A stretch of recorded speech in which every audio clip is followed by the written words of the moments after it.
أعوذ بالله من الشيطان الرجيم. بسم الله الرحمن الرحيم. ألف لام ميم. ذلك الكتاب لا ريب فيه هدى للمتقين الذين يؤمنون بالغيب ويقيمون الصلاة ومما رزقناهم ينفقون والذين يؤمنون بما أنزل إليك وما أنزل من قبلك وبالآخرة هم يوقنون أولئك على هدى من ربهم وأولئك هم المفلحون إن الذين كفروا سواء عليهم أأنذرتهم أم لم تنذرهم لا يؤمنون ختم الله على قلوبهم وعلى سمعهم وعلى أبصارهم غشاوة ولهم عذاب عظيم ومن الناس من يقول آمنا بالله وباليوم الآخر وما هم بمؤمنين يخادعون الله والذين آمنوا وما يخدعون إلا أنفسهم وما يشعرون في قلوبهم مرض فزادهم الله مرضا ولهم عذاب أليم بما كانوا يكذبون وإذا قيل لهم لا تفسدوا في الأرض قالوا إنما نحن مصلحون ألا إنهم هم المفسدون ولكن لا يشعرون وإذا قيل لهم آمنوا كما آمن الناس قالوا أنؤمن كما آمن السفهاء ألا إنهم هم السفهاء ولكن لا يعلمون وإذا لقوا الذين آمنوا قالوا آمنا وإذا خلوا إلى شياطينهم قالوا إنا معكم إنما نحن مستهزئون الله يستهزئ بهم ويمدهم في طغيانهم يعمهون أولئك الذين اشتروا الضلالة بالهدى فما ربحت تجارتهم وما كانوا مهتدين مثلهم كمثل الذي استوقد نارا فلما أضاءت ما حوله ذهب الله بنورهم وتركهم في ظلمات لا يبصرون صم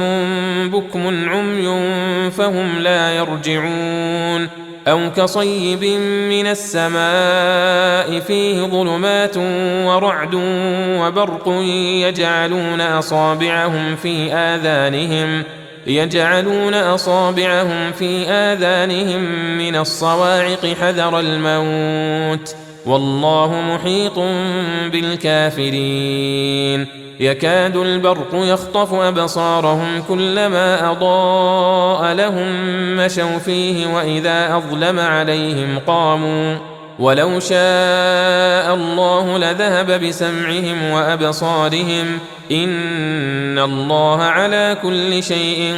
قدير يا أيها الناس اعبدوا ربكم الذي خلقكم والذين من قبلكم لعلكم تتقون الذي جعل لكم الأرض فراشا والسماء بناء وأنزل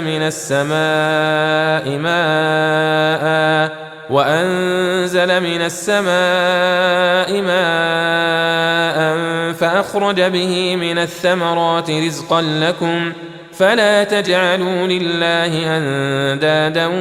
وأنتم تعلمون وإن كنتم في ريب مما نزلنا على عبدنا فأتوا بسورة من مثله وادعوا شهداءكم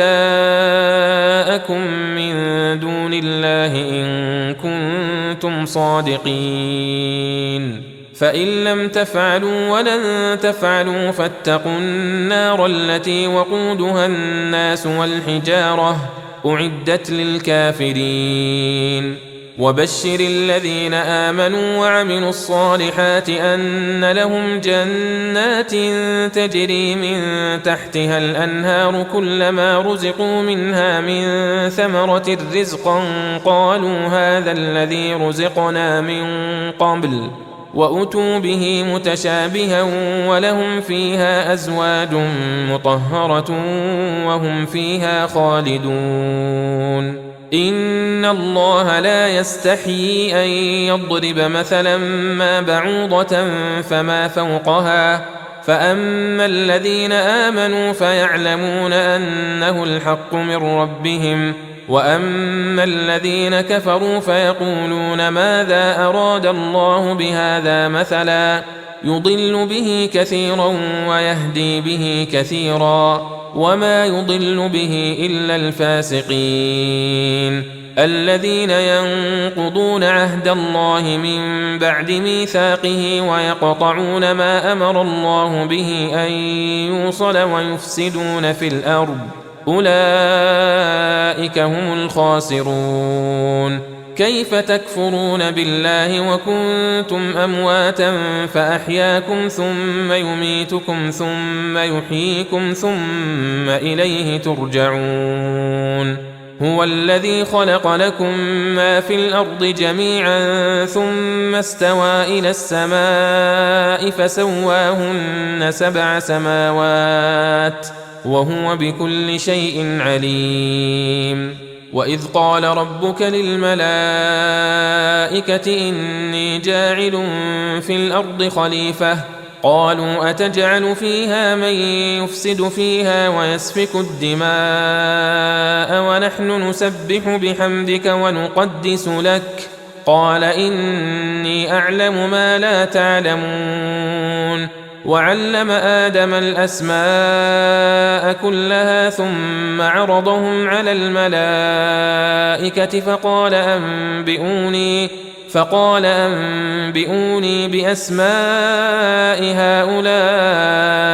إن كنتم صادقين قالوا سبحانك لا علم لنا إلا ما علمتنا إنك أنت العليم الحكيم قال يا آدم أنبئهم بأسمائهم فلما أنباهم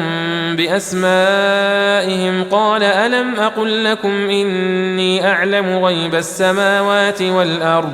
قال ألم أقل لكم إني أعلم غيب السماوات والأرض وأعلم ما تبدون وما كنتم تكتمون وإذ قلنا للملائكة اسجدوا لآدم فسجدوا إلا إبليس أبى واستكبر وكان من الكافرين وقلنا يا آدم اسكن أنت وزوجك الجنة وكلا منها رغدا حيث شئتما ولا تقربا هذه الشجرة فتكونا من الظالمين فأزلهما الشيطان عنها فأخرجهما مما كانا فيه وقلنا اهبطوا بعضكم لبعض عدو ولكم في الأرض مستقر ومتاع إلى حين فتلقى آدم من ربه كلمات فتاب عليه إنه هو التواب الرحيم قلنا اهبطوا منها جميعا فإما يأتينكم مني هدى فمن تبع هداي فلا خوف عليهم ولا هم يحزنون والذين كفروا وكذبوا بآياتنا أولئك أصحاب النار هم فيها خالدون يا بني إسرائيل اذكروا نعمتي التي أنعمت عليكم وأوفوا بعهدي أوف بعهدكم وإياي فارهبون وآمنوا بما أنزلت مصدقا لما معكم ولا تكونوا أول كافر به ولا تشتروا بآياتي ثمنا قليلا وإياي فاتقون ولا تلبسوا الحق بالباطل وتكتموا الحق وأنتم تعلمون وأقيموا الصلاة وآتوا الزكاة واركعوا مع الراكعين أتأمرون الناس بالبر وتنسون أنفسكم وأنتم تتلون الكتاب أفلا تعقلون واستعينوا بالصبر والصلاة وإنها لكبيرة إلا على الخاشعين الذين يظنون أنهم ملاقو ربهم وأنهم إليه راجعون يا بني إسرائيل اذكروا نعمتي التي أنعمت عليكم وأني فضلتكم على العالمين واتقوا يوما لا تجزي نفس عن نفس شيئا ولا يقبل منها شفاعة ولا يؤخذ منها عدل ولا هم ينصرون وإذ نجيناكم من آل فرعون يسومونكم سوء العذاب يذبحون أبناءكم ويستحيون نساءكم وفي ذلكم بلاء من ربكم عظيم وإذ فرقنا بكم البحر فأنجيناكم وأغرقنا آل فرعون وأنتم تنظرون وإذ واعدنا موسى 40 ليلة ثم اتخذتم العجل من بعده وأنتم ظالمون ثم عفونا عنكم من بعد ذلك لعلكم تشكرون وإذ آتينا موسى الكتاب والفرقان لعلكم تهتدون وإذ قال موسى لقومه يا قوم إنكم ظلمتم أنفسكم باتخاذكم العجل فتوبوا إلى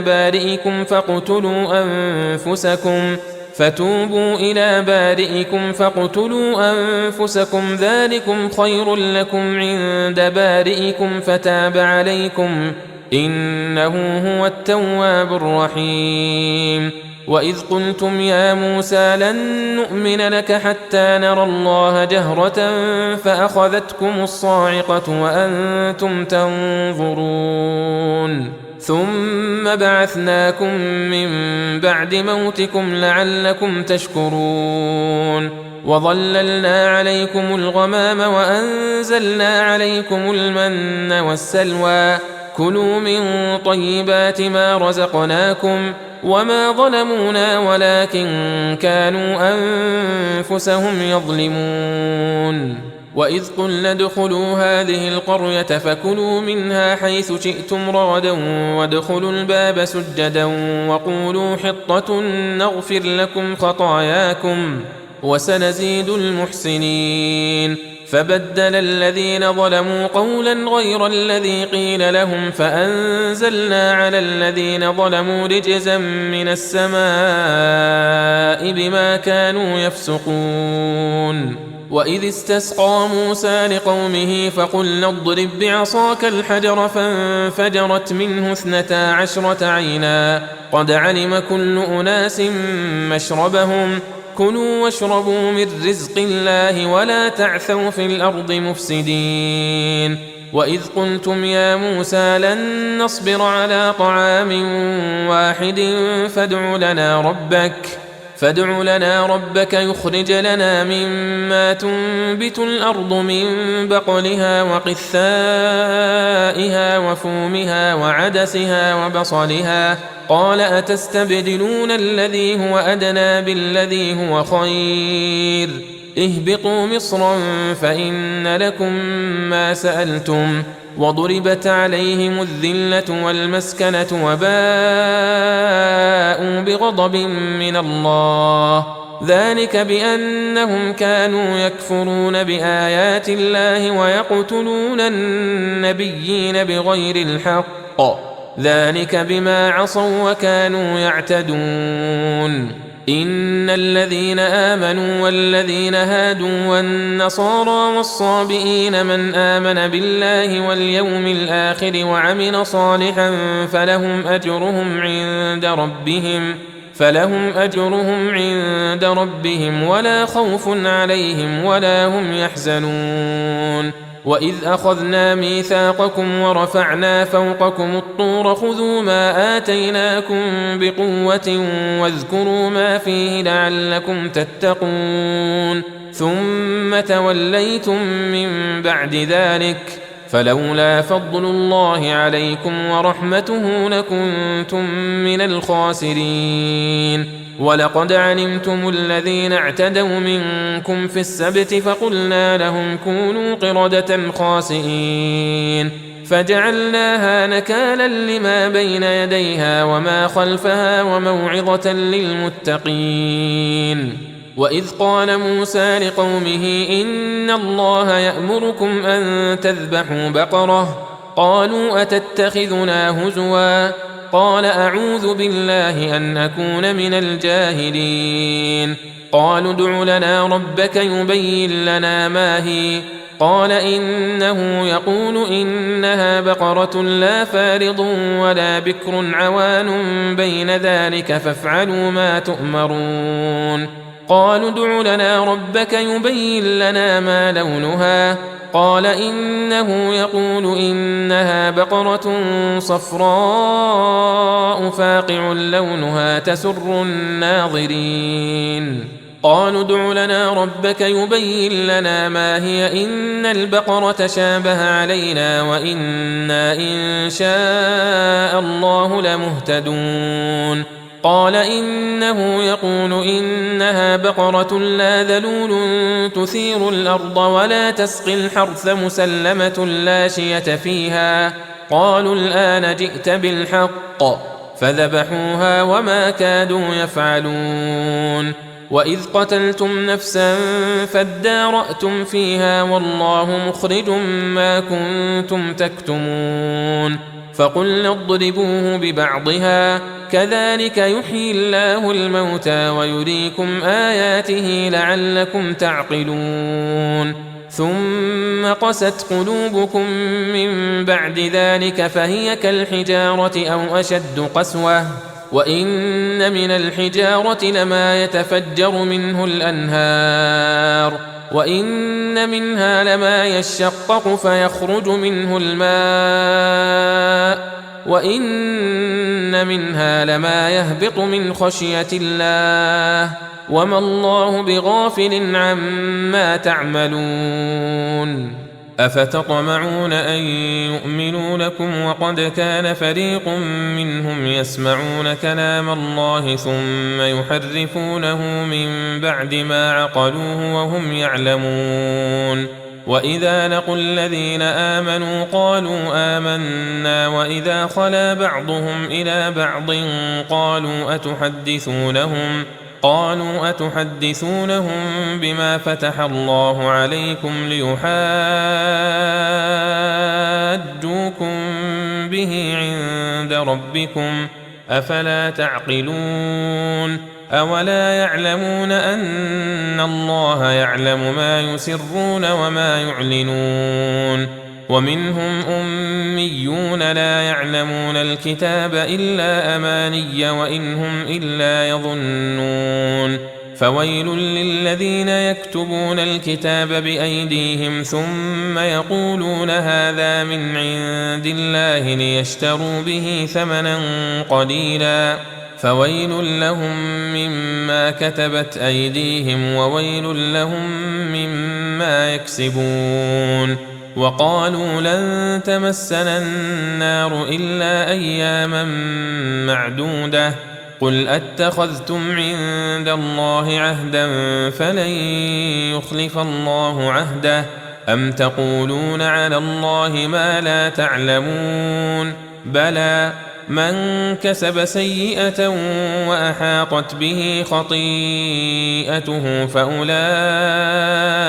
أصحاب النار هم فيها خالدون والذين آمنوا وعملوا الصالحات أولئك أصحاب الجنة هم فيها خالدون وإذ أخذنا ميثاق بني إسرائيل لا تعبدون إلا الله وبالوالدين إحسانا وبالوالدين إحسانا وذي القربى واليتامى والمساكين وقولوا للناس حسنا وأقيموا الصلاة وآتوا الزكاة ثم توليتم إلا قليلا منكم وأنتم معرضون وإذ أخذنا ميثاقكم لا تسفكون دماءكم ولا تخرجون أنفسكم من دياركم ثم أقررتم وأنتم تشهدون ثم أنتم هؤلاء تقتلون أنفسكم وتخرجون فريقا منكم من ديارهم تظاهرون عليهم بالإثم والعدوان وإن يأتوكم أسارى تفادوهم وهو محرم عليكم إخراجهم أفتؤمنون ببعض الكتاب وتكفرون ببعض فما جزاء من يفعل ذلك منكم إلا خزي في الحياة الدنيا ويوم القيامة يردون إلى أشد العذاب وما الله بغافل عما تعملون أولئك الذين اشتروا الحياة الدنيا بالآخرة فلا يخفف عنهم العذاب ولا هم ينصرون ولقد آتينا موسى الكتاب وقفينا من بعده بالرسل وآتينا عيسى ابن مريم البينات وأيدناه بروح القدس أفكلما جاءكم رسول بما لا تهوى أنفسكم استكبرتم ففريقا كذبتم وفريقا تقتلون وقالوا قلوبنا غلف بل لعنهم الله بكفرهم فقليلا ما يؤمنون ولما جاءهم كتاب من عند الله مصدق لما معهم وكانوا من قبل يستفتحون على الذين كفروا فلما جاءهم ما عرفوا كفروا به فلعنة الله على الكافرين بئس ما اشتروا به أنفسهم أن يكفروا بما أنزل الله بغيا أن ينزل الله من فضله على من يشاء من عباده فباءوا بغضب على غضب وللكافرين عذاب مهين وإذا قيل لهم آمنوا بما أنزل الله قالوا نؤمن بما أنزل علينا ويكفرون بما وراءه وهو الحق مصدقا لما معهم قل فلم تقتلون أنبياء الله من قبل إن كنتم مؤمنين ولقد جاءكم موسى بالبينات ثم اتخذتم العجل من بعده وأنتم ظالمون وإذ أخذنا ميثاقكم ورفعنا فوقكم الطور خذوا ما آتيناكم بقوة واسمعوا قالوا سمعنا وعصينا وأشربوا في قلوبهم العجل بكفرهم قل بئس ما يأمركم به إيمانكم إن كنتم مؤمنين قل إن كانت لكم الدار الآخرة عند الله خالصة من دون الناس فتمنوا الموت إن كنتم صادقين ولن يتمنوه أبدا بما قدمت أيديهم والله عليم بالظالمين ولتجدنهم أحرص الناس على حياة ومن الذين أشركوا يود أحدهم لو يعمر 1000 سنة وما هو بمزحزحه من العذاب أن يعمر والله بصير بما يعملون قل من كان عدوا لجبريل فإنه نزله على قلبك بإذن الله مصدقا لما بين يديه وهدى وبشرى للمؤمنين من كان عدوا لله وملائكته ورسله وجبريل وميكال فإن الله عدو للكافرين ولقد أنزلنا إليك آيات بينات وما يكفر بها إلا الفاسقون أو كلما عاهدوا عهدا نبذه فريق منهم بل أكثرهم لا يؤمنون ولما جاءهم رسول من عند الله مصدق لما معهم نبذ فريق من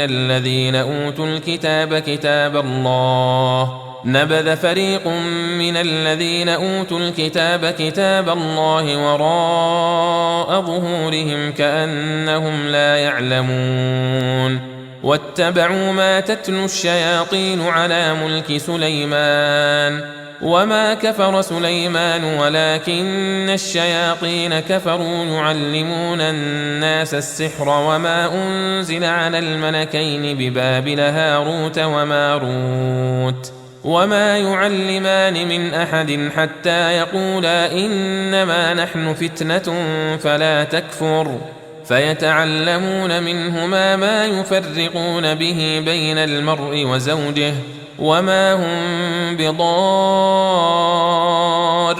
به من أحد إلا بإذن الله ويتعلمون ما يضرهم ولا ينفعهم ولقد علموا لمن اشتراه ما له في الآخرة من خلاق ولبئس ما شروا به أنفسهم لو كانوا يعلمون ولو أنهم آمنوا واتقوا لمثوبة من عند الله خير لو كانوا يعلمون يا أيها الذين آمنوا لا تقولوا راعنا وقولوا انظرنا واسمعوا وللكافرين عذاب أليم ما يود الذين كفروا من أهل الكتاب ولا المشركين أن ينزل عليكم من خير من ربكم والله يختص برحمته من يشاء والله ذو الفضل العظيم ما ننسخ من آية أو ننسها نأت بخير منها أو مثلها ألم تعلم أن الله على كل شيء قدير ألم تعلم أن الله له ملك السماوات والأرض وما لكم من دون الله من ولي ولا نصير أم تريدون أن تسألوا رسولكم كما سئل موسى من قبل ومن يتبدل الكفر بالإيمان فقد ضل سواء السبيل ود كثير من أهل الكتاب لو يردونكم من بعد إيمانكم كفارا حسدا من عند أنفسهم من بعد ما تبين لهم الحق فاعفوا واصفحوا حتى يأتي الله بأمره إن الله على كل شيء قدير وأقيموا الصلاة وآتوا الزكاة وما تقدموا لأنفسكم من خير تجدوه عند الله إن الله بما تعملون بصير وقالوا لن يدخل الجنة إلا من كان هودا أو نصارى تلك أمانيهم قل هاتوا برهانكم إن كنتم صادقين بلى من أسلم وجهه لله وهو محسن فله أجره عند ربه ولا خوف عليهم ولا هم يحزنون وقالت اليهود ليست النصارى على شيء وقالت النصارى ليست اليهود على شيء وهم يتلون الكتاب كذلك قال الذين لا يعلمون مثل قولهم فالله يحكم بينهم يوم القيامة فيما كانوا فيه يختلفون ومن أظلم ممن منع مساجد الله أن يذكر فيها اسمه وسعى في خرابها أولئك ما كان لهم أن يدخلوها إلا خائفين لهم في الدنيا خزي ولهم في الآخرة عذاب عظيم ولله المشرق والمغرب فأينما تولوا فثم وجه الله إن الله واسع عليم وقالوا اتخذ الله ولدا سبحانه بل له ما في السماوات والأرض كل له قانتون بديع السماوات والأرض وإذا قضى أمرا فإنما يقول له كن فيكون وقال الذين لا يعلمون لولا يكلمنا الله أو تأتينا آية كذلك قال الذين من قبلهم مثل قولهم تشابهت قلوبهم قد بينا الآيات لقوم يوقنون إنا أرسلناك بالحق بشيرا ونذيرا ولا تسأل عن أصحاب الجحيم ولن ترضى عنك اليهود ولا النصارى حتى تتبع ملتهم قل إن هدى الله هو الهدى ولئن اتبعت أهواءهم بعد الذي جاءك من العلم ما لك من الله من ولي ولا نصير الذين آتيناهم الكتاب يتلونه حق تلاوته أولئك يؤمنون به ومن يكفر به فأولئك هم الخاسرون يا بني إسرائيل اذكروا نعمتي التي أنعمت عليكم وأني فضلتكم على العالمين واتقوا يوما لا تجزي نفس عن نفس شيئا ولا يقبل منها عدل ولا تنفعها شفاعة ولا هم ينصرون وإذ ابتلى إبراهيم ربه بكلمات فأتمهن قال إني جاعلك للناس إماما قال ومن ذريتي قال لا ينال عهد الظالمين وإذ جعلنا البيت مثابة للناس وأمنا واتخذوا من مقام إبراهيم مصلى وعهدنا إلى إبراهيم وإسماعيل أن طهرا بيتي للطائفين والعاكفين والركع السجود وإذ قال إبراهيم رب اجعل هذا بلدا آمنا وارزق أهله من الثمرات من آمن منهم بالله واليوم الآخر قال ومن كفر فأمتعه قليلا ثم أضطره إلى عذاب النار وبئس المصير وإذ يرفع إبراهيم القواعد من البيت وإسماعيل ربنا تقبل منا إنك أنت السميع العليم ربنا وجعلنا مسلمين لك ومن ذريتنا أمة مسلمة لك وأرنا مناسكنا وتب علينا إنك أنت التواب الرحيم ربنا وبعث فيهم رسولا منهم يتلو عليهم آياتك ويعلمهم الكتاب والحكمة ويزكيهم إنك أنت العزيز الحكيم ومن يرغب عن ملة إبراهيم إلا من سفه نفسه ولقد اصطفيناه في الدنيا وإنه في الآخرة لمن الصالحين إذ قال له ربه أسلم قال أسلمت لرب العالمين ووصى بها إبراهيم بنيه ويعقوب يا بني إن الله اصطفى لكم الدين فلا تموتن إلا وأنتم مسلمون أم كنتم شهداء إذ حضر يعقوب الموت إذ قال لبنيه ما تعبدون من بعدي قالوا نعبد إلهك وإله آبائك إبراهيم وإسماعيل وإسحاق إلها واحدا ونحن له مسلمون تلك أمة قد خلت لها ما كسبت ولكم ما كسبتم ولا تسألون عما كانوا يعملون وقالوا كونوا هودا أو نصارى تهتدوا قل بل ملة إبراهيم حنيفا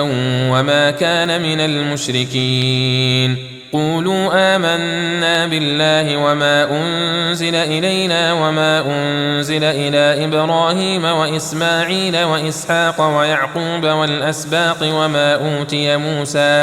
وما أوتي موسى وعيسى وما أوتي النبيون من ربهم لا نفرق بين أحد منهم ونحن له مسلمون فإن آمنوا بمثل ما آمنتم به فقد اهتدوا وإن تولوا فإنما هم في شقاق فسيكفيكهم الله وهو السميع العليم صبغة الله ومن أحسن من الله صبغة ونحن له عابدون قل أتحاجوننا في الله وهو ربنا وربكم ولنا أعمالنا ولكم أعمالكم ونحن له مخلصون أم تقولون إن إبراهيم وإسماعيل وإسحاق ويعقوب والأسباط كانوا هودا أو نصارى قل أأنتم أعلم أم الله ومن أظلم ممن كتم شهادة عنده من الله وما الله بغافل عما تعملون تلك أمة قد خلت لها ما كسبت ولكم ما كسبتم ولا تسألون عما كانوا يعملون سيقول السفهاء من الناس ما ولاهم عن قبلتهم التي كانوا عليها قل لله المشرق والمغرب يهدي من يشاء إلى صراط مستقيم وكذلك جعلناكم أمة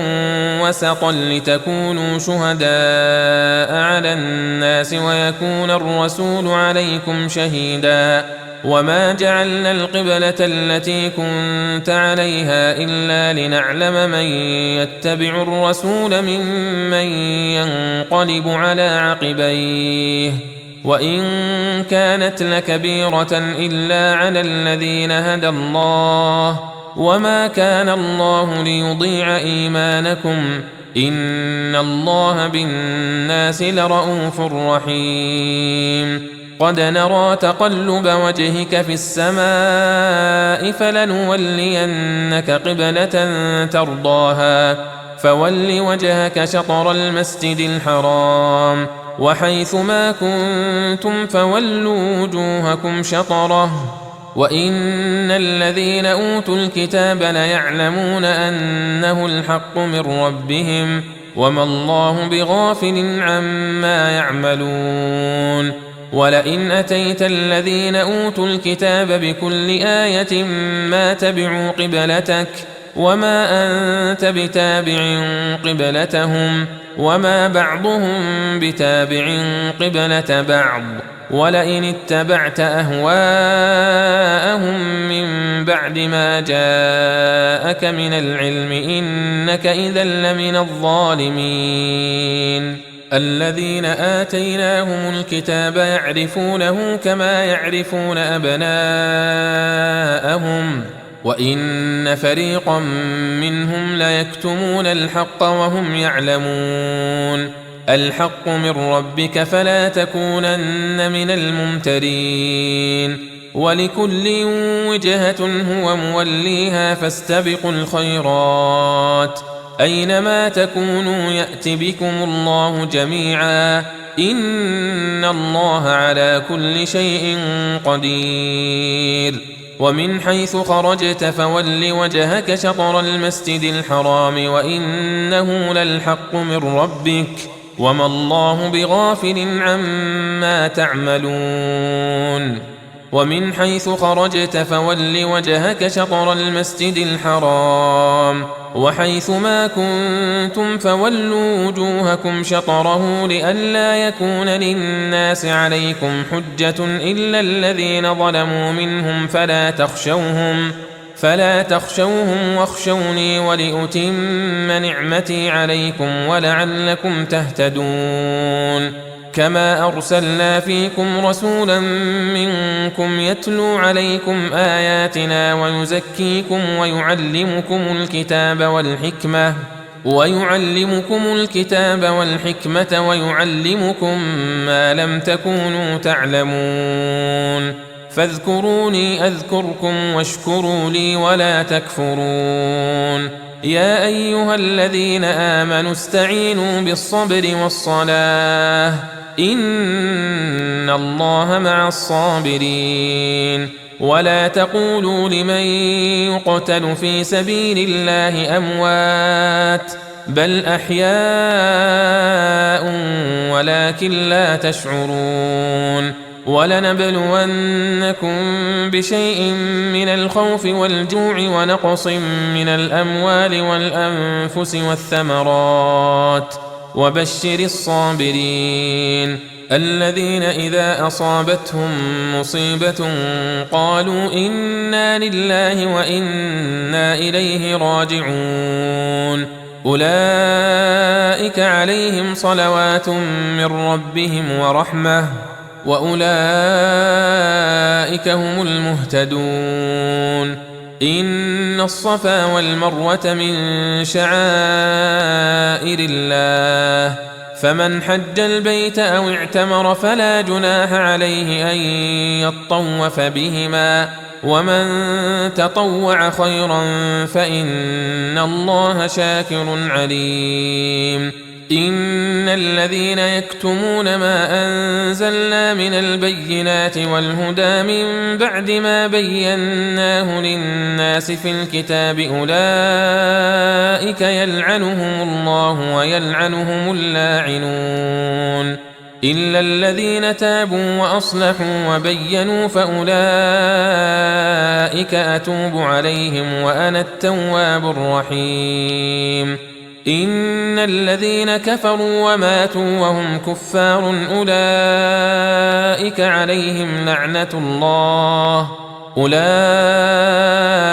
عليهم لعنة الله والملائكة والناس أجمعين خالدين فيها لا يخفف عنهم العذاب ولا هم ينظرون وإلهكم إله واحد لا إله إلا هو الرحمن الرحيم إن في خلق السماوات والأرض واختلاف الليل والنهار والفلك التي تجري في البحر بما ينفع الناس وما أنزل الله من السماء من ماء فأحيا به الأرض بعد موتها وبث فيها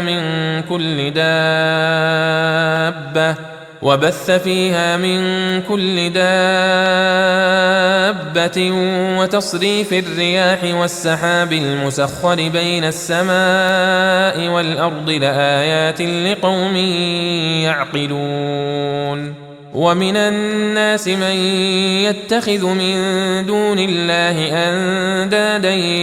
يحبونهم كحب الله والذين آمنوا أشد حبا لله ولو يرى الذين ظلموا إذ يرون العذاب أن القوة لله جميعا وأن الله شديد العذاب إذ تبرأ الذين اتبعوا من الذين اتبعوا ورأوا العذاب وتقطعت بهم الأسباب وقال الذين اتبعوا لو أن لنا كرة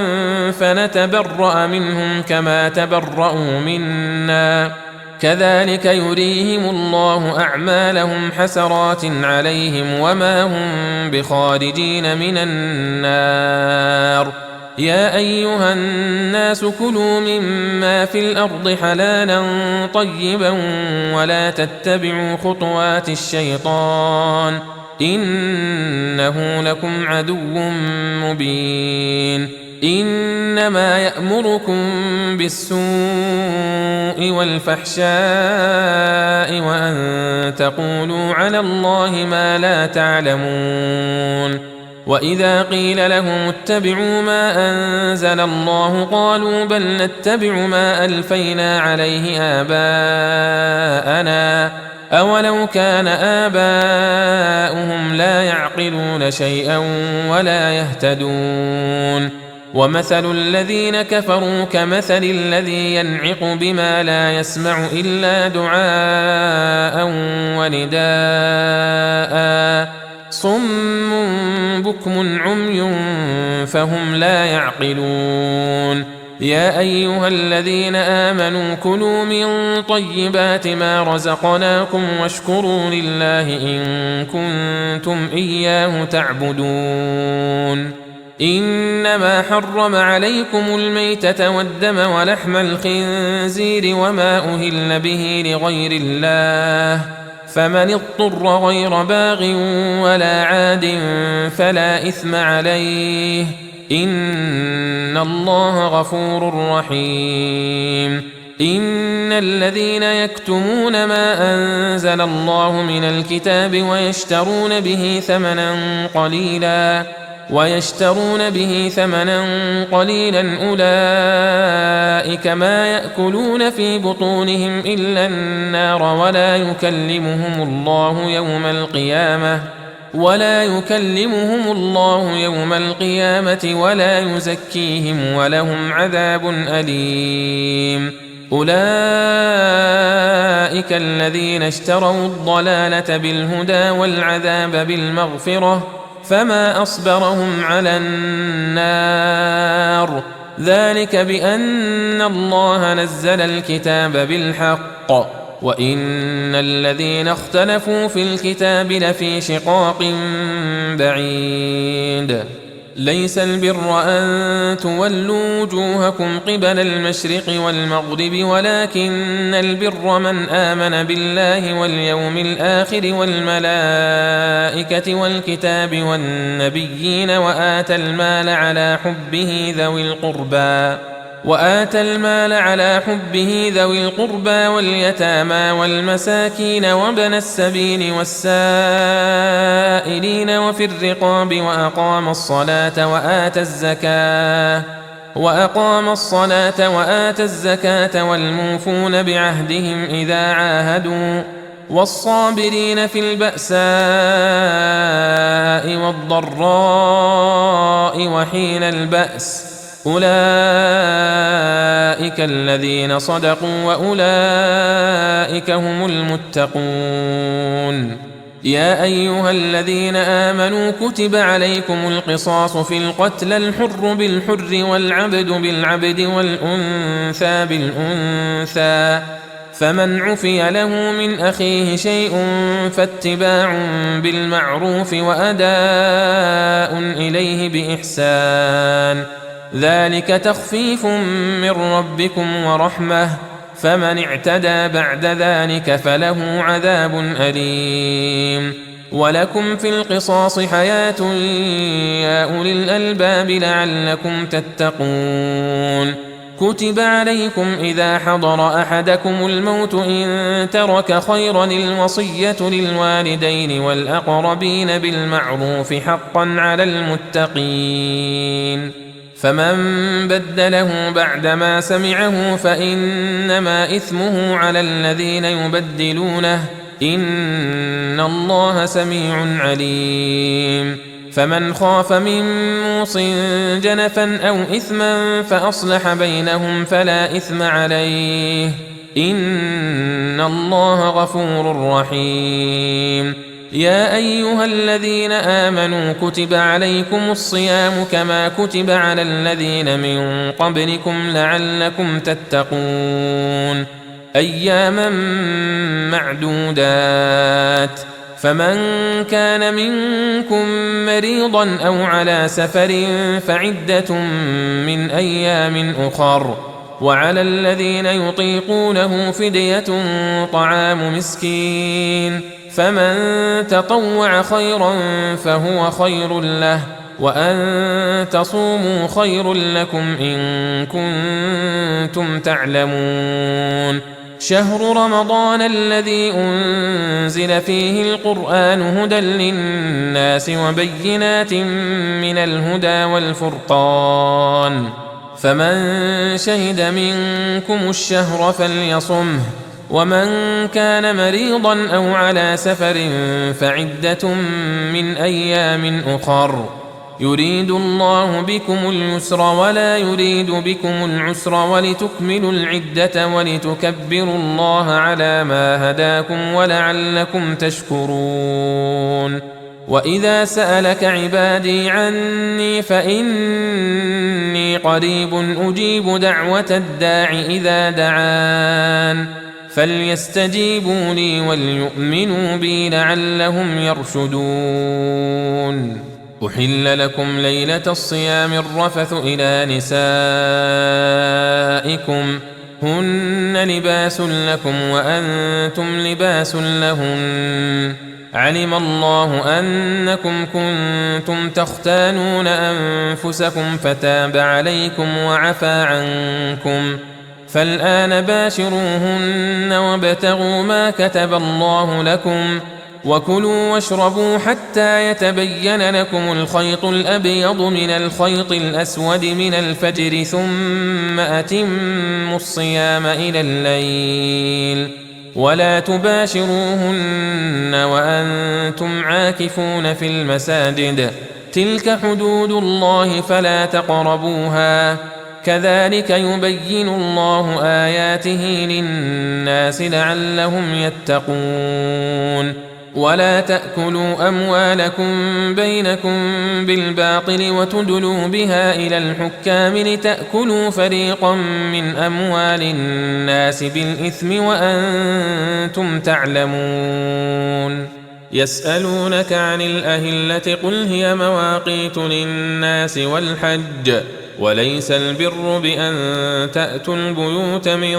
ظهورها ولكن البر من اتقى، وأتوا البيوت من أبوابها واتقوا الله لعلكم تفلحون. وقاتلوا في سبيل الله الذين يقاتلونكم ولا تعتدوا إن الله لا يحب المعتدين. وقتلوهم حيث ثقفتموهم وأخرجوهم من حيث أخرجوكم، والفتنة أشد من القتل، ولا تقاتلوهم عند المسجد الحرام حتى يقاتلوكم فيه، فإن قاتلوكم فاقتلوهم، كذلك جزاء الكافرين. فإن انتهوا فإن الله غفور رحيم. وقاتلوهم حتى لا تكون فتنة ويكون الدين لله، فإن انتهوا فلا عدوان إلا على الظالمين. الشهر الحرام بالشهر الحرام والحرمات قصاص، فمن اعتدى عليكم فاعتدوا عليه بمثل ما اعتدى عليكم، واتقوا الله واعلموا أن الله مع المتقين. وأنفقوا في سبيل الله ولا تلقوا بأيديكم إلى التهلكة وأحسنوا إن الله يحب المحسنين. وأتموا الحج والعمرة لله، فإن أحصرتم فما استيسر من الهدي، ولا تحلقوا رؤوسكم حتى يبلغ الهدي محله، فمن كان منكم مريضا أو به أذى من رأسه ففدية من صيام أو صدقة أو نسك، فإذا أمنتم فمن تمتع بالعمرة إلى الحج فما استيسر من الهدي، فمن لم يجد فصيام 3 أيام في الحج و7 إذا رجعتم تلك 10 كاملة ذلك لمن لم يكن أهله حاضر المسجد الحرام واتقوا الله واعلموا أن الله شديد العقاب. الحج أشهر معلومات فمن فرض فيهن الحج فلا رفث ولا فسوق ولا جدال في الحج وما تفعلوا من خير يعلمه الله وتزودوا فإن خير الزاد التقوى واتقون يا أولي الألباب. ليس عليكم جناح أن تبتغوا فضلا من ربكم فإذا أفضتم من عرفات فاذكروا الله عند المشعر الحرام واذكروه كما هداكم وإن كنتم من قبله لمن الضالين. ثم أفيضوا من حيث أفاض الناس واستغفروا الله إن الله غفور رحيم. فإذا قضيتم مناسككم فاذكروا الله كذكركم آباءكم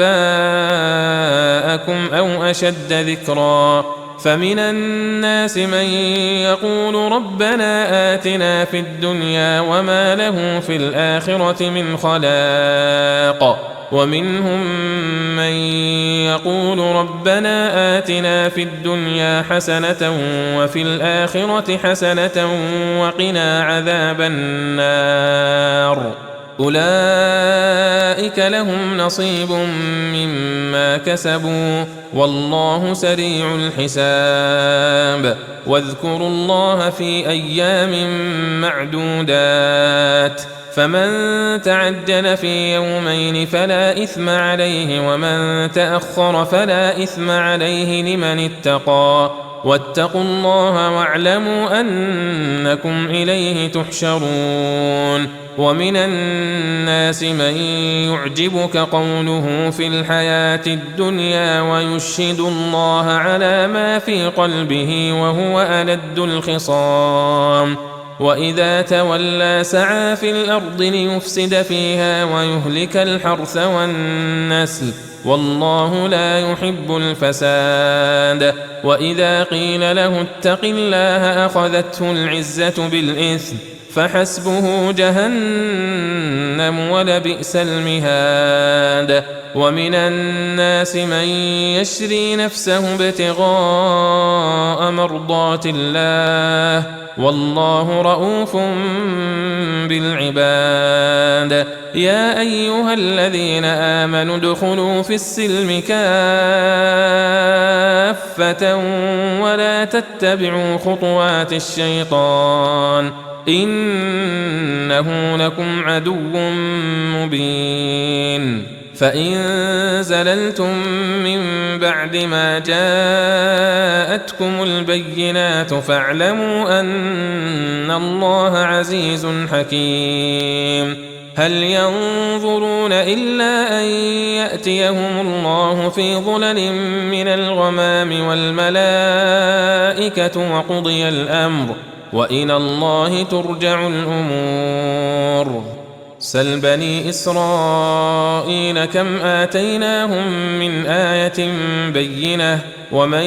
يبدل نعمة الله من بعد ما جاءته فإن الله شديد العقاب. زين للذين كفروا الحياة الدنيا ويسخرون من الذين آمنوا والذين اتقوا فوقهم يوم القيامة والله يرزق من يشاء بغير حساب. كان الناس أمة واحدة فبعث الله النبيين مبشرين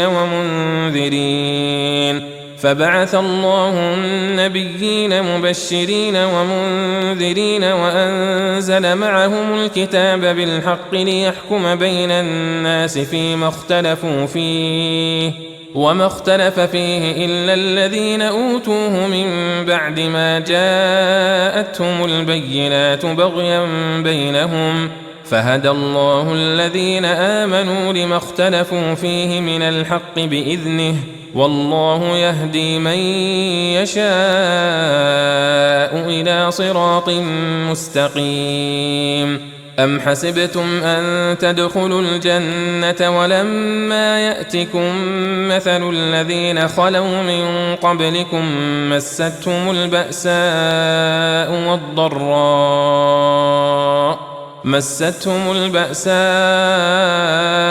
والضراء وزلزلوا حتى يقول الرسول والذين آمنوا معه متى نصر الله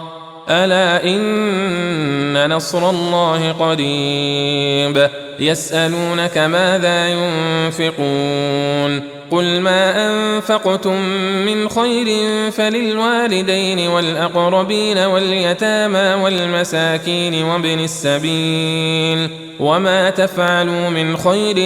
فإن الله به عليم. كتب عليكم القتال وهو كره لكم وعسى أن تكرهوا شيئا وهو خير لكم وعسى أن تحبوا شيئا وهو شر لكم والله يعلم وأنتم لا تعلمون. يسألونك عن الشهر الحرام قتال فيه قل قتال فيه كبير وصد عن سبيل الله وكفر به والمسجد الحرام وإخراج أهله منه أكبر عند الله والفتنة أكبر من القتل ولا يزالون يقاتلونكم حتى يردوكم عن دينكم إن استطاعوا ومن يرتدد منكم عن دينه فيمت وهو كافر فأولئك حبطت أعمالهم في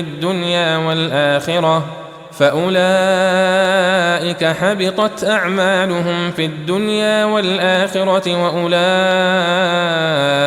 أصحاب النار هم فيها خالدون. إن الذين آمنوا والذين هاجروا وجاهدوا في سبيل الله أولئك يرجون رحمة الله والله غفور رحيم. يسألونك عن الخمر والميسر قل فيهما إثم كبير ومنافع للناس وإثمهما أكبر من نفعهما ويسألونك ماذا ينفقون قل العفو كذلك يبين الله لكم الآيات لعلكم تتفكرون في الدنيا والآخرة. ويسألونك عن اليتامى قل إصلاح لهم خير وإن تخالطوهم فإخوانكم والله يعلم المفسد من المصلح ولو شاء الله لأعنتكم إن الله عزيز حكيم. ولا تنكحوا المشركات حتى يؤمن ولأمة مؤمنة خير من مشركة ولو أعجبتكم ولا تنكحوا المشركين حتى يؤمنوا ولعبد مؤمن خير من مشرك ولو أعجبكم أولئك يدعون إلى النار والله يدعو إلى الجنة والمغفرة بإذنه ويبين آياته للناس لعلهم يتذكرون. ويسألونك عن المحيض قل هو أذى فاعتزلوا النساء في المحيض ولا تقربوهن حتى يطهرن فإذا تطهرن فأتوهن من حيث أمركم الله إن الله يحب التوابين ويحب المتطهرين. نساؤكم حرث لكم فأتوا حرثكم أنى شئتم وقدموا لأنفسكم واتقوا الله واعلموا أنكم ملاقوه وبشر المؤمنين. ولا تجعلوا الله عرضة لأيمانكم أن تبروا وتتقوا وتصلحوا بين الناس والله سميع عليم. لا يؤاخذكم الله باللغو في أيمانكم ولكن يؤاخذكم بما كسبت قلوبكم والله غفور حليم. للذين يؤلون من نسائهم تربص 4 أشهر فإن فاءوا فإن الله غفور رحيم. وإن عزموا الطلاق فإن الله سميع عليم. والمطلقات يتربصن بأنفسهن 3 قروء ولا يحل لهن أن يكتمن ما خلق الله في أرحامهن إن كن يؤمن بالله واليوم الآخر وبعولتهن أحق بردهن في ذلك إن أرادوا إصلاحا ولهن مثل الذي عليهن بالمعروف وللرجال عليهن درجة والله عزيز حكيم. الطلاق 2 فإمساك بمعروف أو تسريح بإحسان. ولا يحل لكم أن تأخذوا مما آتيتموهن شيئا إلا أن يخافا ألا يقيما حدود الله فإن خفتم ألا يقيما حدود الله فلا جناح عليهما فيما افتدت به تلك حدود الله فلا تعتدوها ومن يتعد حدود الله فأولئك هم الظالمون. فإن طلقها فلا تحل له من بعد حتى تنكح زوجا غيره فإن طلقها فلا جناح عليهما أن يتراجعا إن ظنا أن يقيما حدود الله وتلك حدود الله يبينها لقوم يعلمون. وإذا طلقتم النساء فبلغن أجلهن فأمسكوهن بمعروف أو سرحوهن بمعروف ولا تمسكوهن ضرارا لتعتدوا ومن يفعل ذلك فقد ظلم نفسه. ولا تتخذوا آيات الله هزوا واذكروا نعمة الله عليكم وما أنزل عليكم من الكتاب والحكمة يعظكم به واتقوا الله واعلموا أن الله بكل شيء عليم. وإذا طلقتم النساء فبلغن أجلهن فلا تعضلوهن أن ينكحن أزواجهن إذا تراضوا بينهم بالمعروف ذلك يوعظ به من كان منكم يؤمن بالله واليوم الآخر ذلكم أزكى لكم وأطهر والله يعلم وأنتم لا تعلمون. والوالدات يرضعن أولادهن حولين كاملين لمن أراد أن يتم الرضاعة وعلى المولود له رزقهن وكسوتهن بالمعروف لا تكلف نفس إلا وسعها لا تضار والدة بولدها ولا مولود له بولده وعلى الوارث مثل ذلك فإن أرادا فصالا عن تراض منهما وتشاور فلا جناح عليهما. وإن أردتم أن تسترضعوا أولادكم فلا جناح عليكم إذا سلمتم ما آتيتم بالمعروف واتقوا الله واعلموا أن الله بما تعملون بصير. والذين يتوفون منكم ويذرون أزواجا يتربصن بأنفسهن 4 أشهر وعشرا فإذا بلغن أجلهن فلا جناح عليكم فيما فعلن في أنفسهن بالمعروف والله بما تعملون خبير ولا جناح عليكم فيما عرضتم به من خطبة النساء أو أكننتم في أنفسكم علم الله أنكم ستذكرونهن ولكن لا تواعدوهن سرا إلا أن تقولوا قولا معروفا ولا تعزموا عقدة النكاح حتى يبلغ الكتاب أجله واعلموا أن الله يعلم ما في أنفسكم فاحذروه واعلموا أن الله غفور حليم لا جناح عليكم إن طلقتم النساء ما لم تمسوهن أو تفرضوا لهن فريضة ومتعوهن على الموسع قدره وعلى المقتر قدره متاعا بالمعروف حقا على المحسنين وإن طلقتموهن من قبل أن تمسوهن وقد فرضتم لهن فريضة فنصف ما فرضتم إلا أن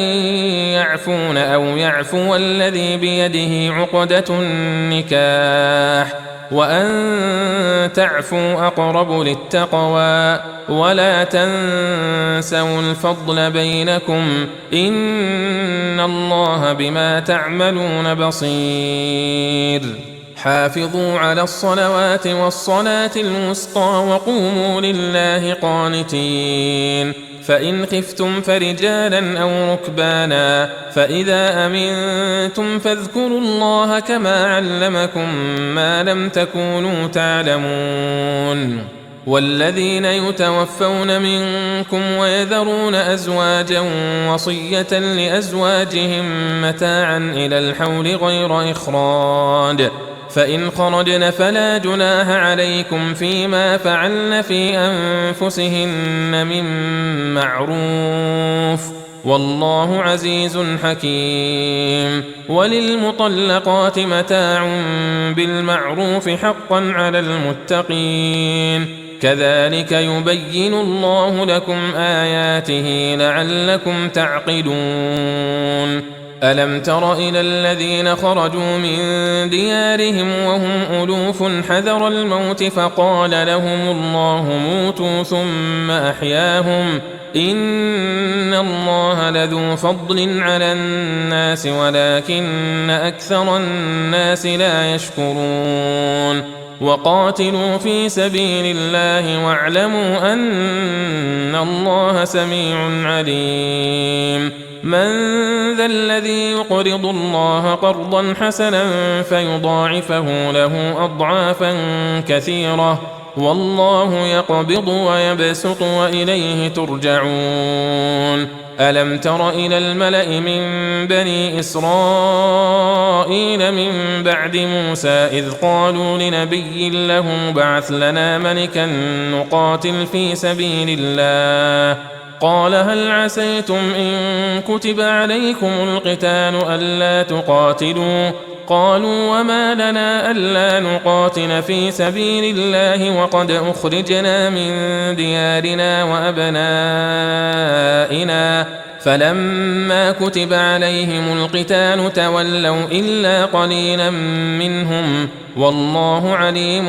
بالظالمين وقال لهم نبيهم إن الله قد بعث لكم طالوت ملكا قالوا أنى يكون له الملك علينا ونحن أحق بالملك منه ولم يؤت سعة من المال قال إن الله اصطفاه عليكم وزاده بسطة في العلم والجسم والله يؤتي ملكه من يشاء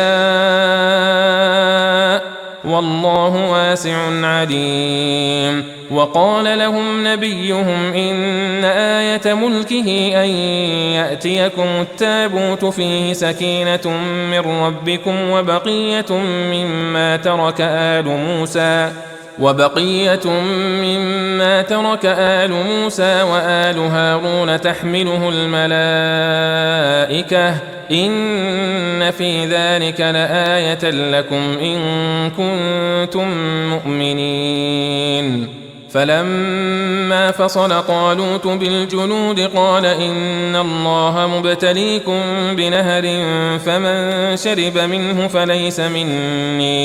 فمن شرب منه فليس مني ومن لم يطعمه فإنه مني إلا من اغترف غرفة بيده فشربوا منه إلا قليلا منهم فلما جاوزه هو والذين آمنوا معه قالوا لا طاقة لنا اليوم بجالوت وجنوده قال الذين يظنون أنهم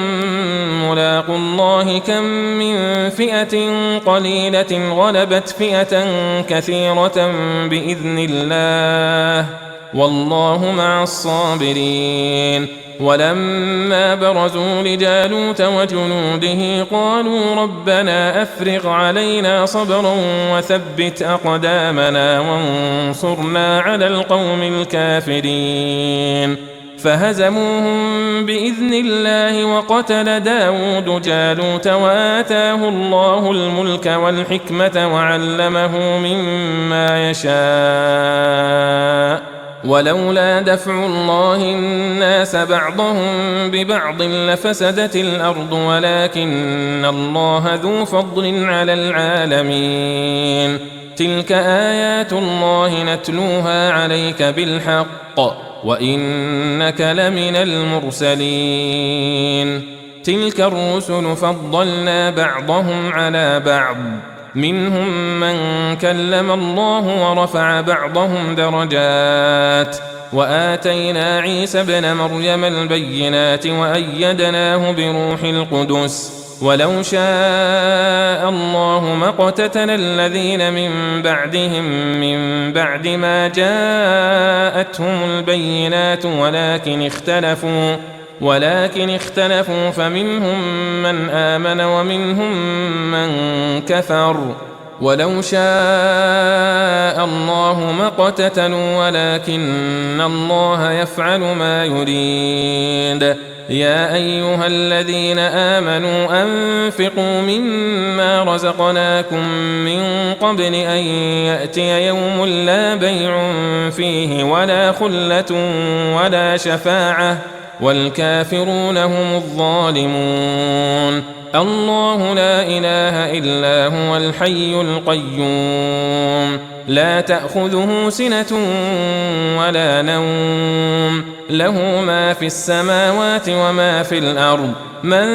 ذا الذي يشفع عنده إلا بإذنه يعلم ما بين أيديهم وما خلفهم ولا يحيطون بشيء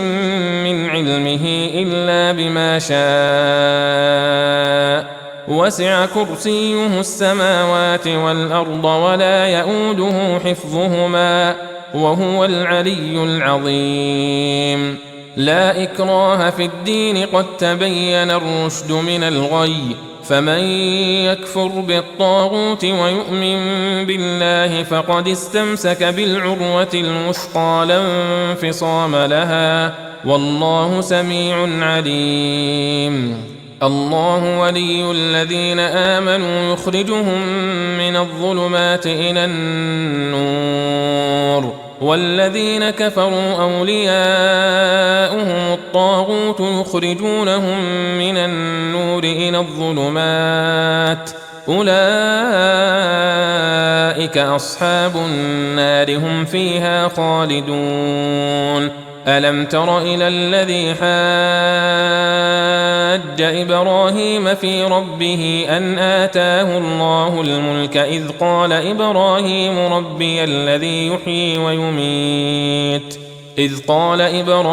ربي الذي يحيي ويميت قال أنا أحيي وأميت قال إبراهيم فإن الله يأتي بالشمس من المشرق فأت بها من المغرب فبهت الذي كفر والله لا يهدي القوم الظالمين أو كالذي مر على قرية وهي خاوية على عروشها قال أنى يحيي هذه الله بعد موتها فأماته الله 100 عام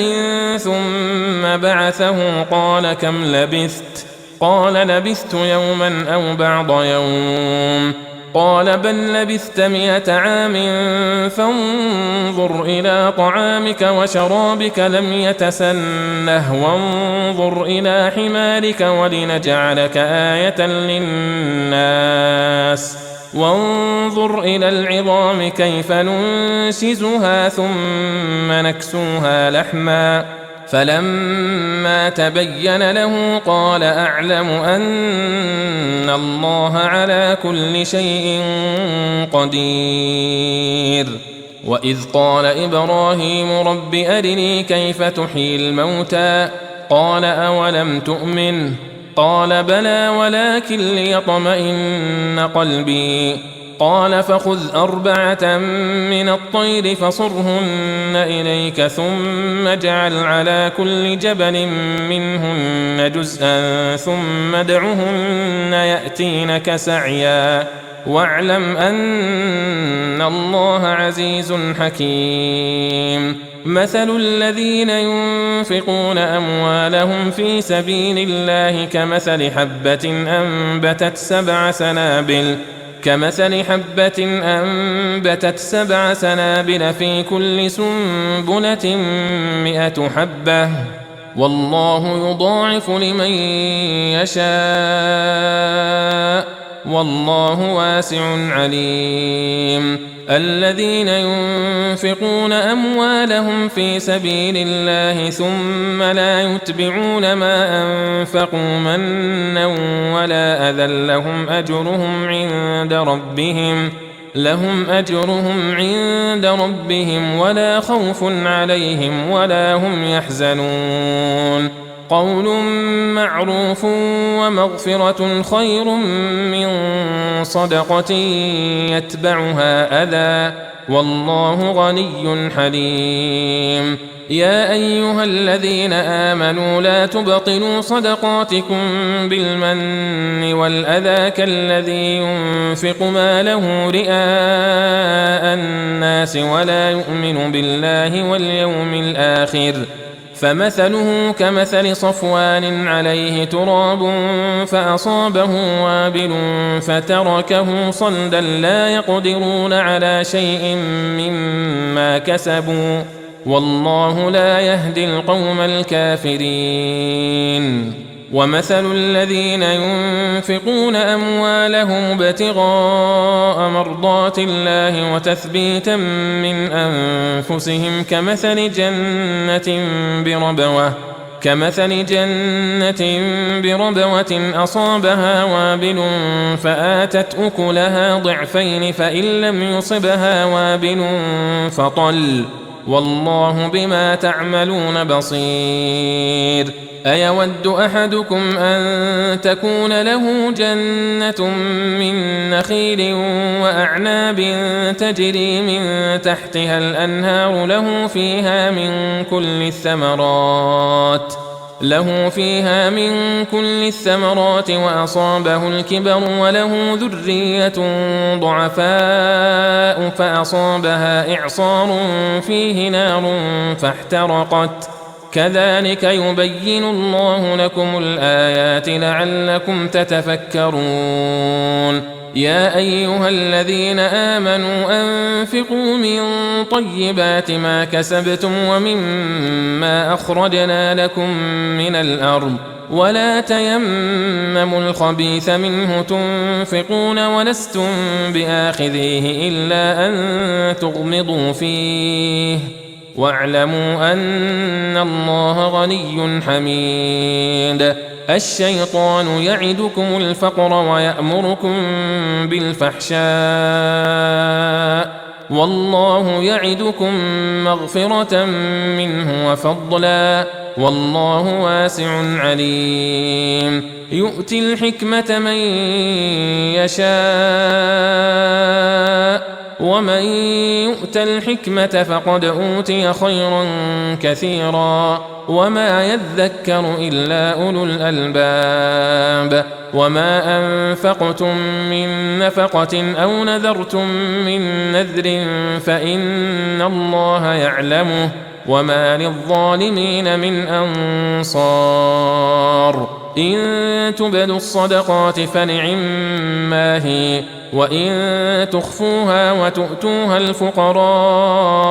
فهو خير لكم ويكفر عنكم من سيئاتكم والله بما تعملون خبير ليس عليك هداهم ولكن الله يهدي من يشاء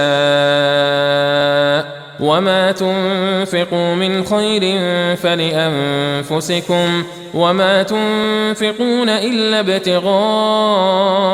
وجه الله وما تنفقوا من خير يوفى إليكم وأنتم لا تظلمون للفقراء الذين أحصروا في سبيل الله لا يستطيعون ضربا في الأرض يحسبهم الجاهل أغنياء من التعفف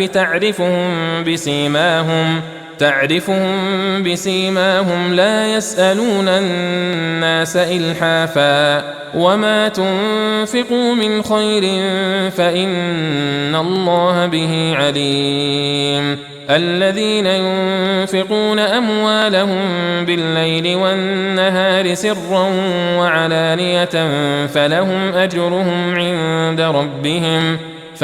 أجرهم عند ربهم ولا خوف عليهم ولا هم يحزنون الذين يأكلون الربا لا يقومون إلا كما يقوم الذي يتخبطه الشيطان من المس ذلك بأنهم قالوا إنما البيع مثل الربا وأحل الله البيع وحرم الربا فمن جاءه موعظة من ربه فانتهى فله ما سلف وأمره إلى الله ومن عاد فأولئك أصحاب النار هم فيها خالدون يمحق الله الربا ويربي الصدقات والله لا يحب كل كفار أثيم إن الذين آمنوا وعملوا الصالحات وأقاموا الصلاة وآتوا الزكاة لهم أجرهم عند ربهم ولا خوف عليهم ولا هم يحزنون يا أيها الذين آمنوا اتقوا الله وذروا ما بقي من الربا إن كنتم مؤمنين فإن لم تفعلوا فأذنوا بحرب من الله ورسوله وإن تبتم فلكم رؤوس أموالكم لا تظلمون ولا تظلمون وإن كان ذو عسرة فنظرة إلى ميسرة وأن تصدقوا خير لكم إن كنتم تعلمون واتقوا يوما ترجعون فيه إلى الله ثم توفى كل نفس ما كسبت وهم لا يظلمون يا أيها الذين آمنوا إذا تداينتم بدين إلى أجل مسمى فاكتبوه وليكتب بينكم كاتب بالعدل ولا يأب كاتب أن يكتب كما علمه الله فليكتب وليملل الذي عليه الحق وليتق الله ربه ولا يبخس منه شيئا فإن كان الذي عليه الحق سفيها أو ضعيفا أو لا يستطيع أن يمل هو فليملل وليه بالعدل واستشهدوا شهيدين من رجالكم فإن لم يكونا رجلين فرجل وامرأتان ممن ترضون من الشهداء أن تضل إحداهما فتذكر إحداهما الأخرى ولا يأبى الشهداء إذا ما دعوا ولا تسأموا أن تكتبوا صغيرا أو كبيرا إلى أجله ذلكم أقسط عند الله وأقوم للشهادة وأدنى ألا ترتابوا إلا أن تكون تجارة حاضرة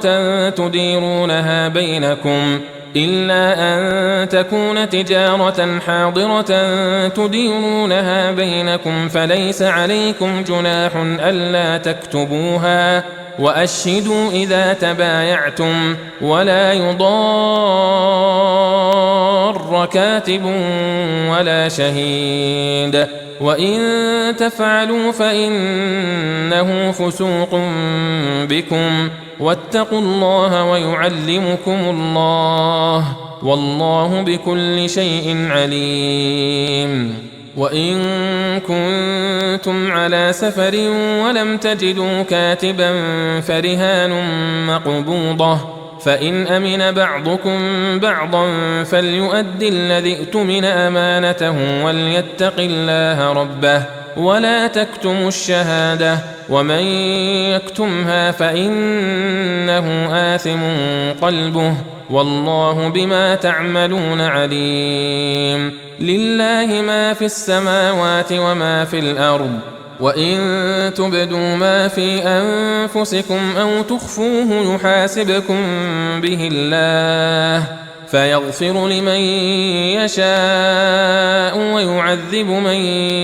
يشاء والله على كل شيء قدير آمن الرسول بما أنزل إليه من ربه والمؤمنون كل آمن بالله وملائكته وكتبه ورسله لا نفرق بين أحد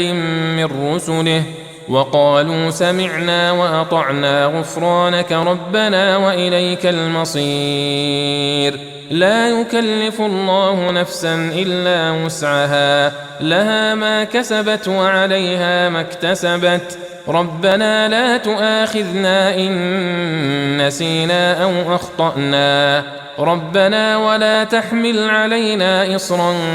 كما حملته على الذين من قبلنا ربنا ولا تحملنا ما لا طاقة لنا به واعف عنا واغفر لنا وارحمنا أنت مولانا فانصرنا على القوم الكافرين.